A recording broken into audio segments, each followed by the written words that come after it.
Hello everyone, आज चाहिँ हामी चाहिँ सपरिवार चाहिँ मन्द्रागोनदेखि ओन्याती भन्ने सानो त्यही नजिकै पुएब्लो हो 10 किलोमिटर उतापट्टि। त्यहाँनिर चाहिँ एउटा यो अहिले देखेको छ नि यो पहाड, यहाँबाट गाडीबाट हेर्दाखेरि त्यही पहाडमा चाहिँ एउटा बिचमा चाहिँ कट गरेको ठुलो त्यो आउखेरो भनेको चाहिँ एउटा ठुलो पुवाल जस्तो छ के।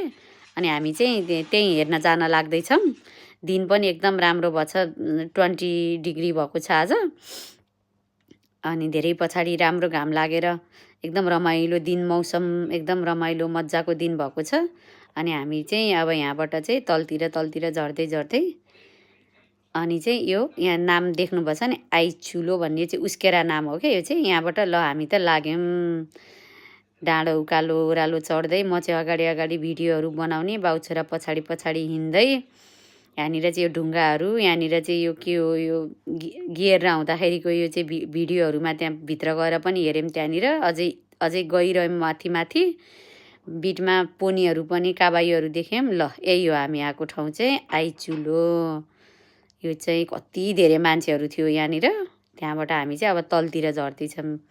कस्तो हुँदो रहेछ ल हेर्नु है त म सँगसँगै यो ठाउँ कस्तो लाग्छ हजुरहरूलाई। ल हेर्नु, एकदमै राम्रो छ यो भ्यू चाहिँ।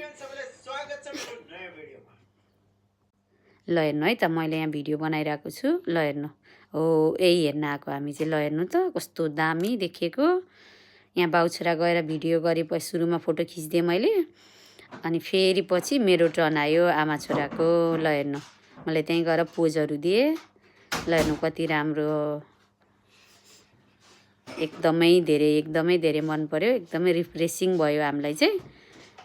मैले चाहिँ मेरो काम चाहिँ भिडियो खिच्ने नै भयो। ल थ्याङ्क यू सो मच सबजनाले हेरिदिनु भएकोमा। ल हेर्नु लास्टमा चाहिँ ल bye bye, till then more videos.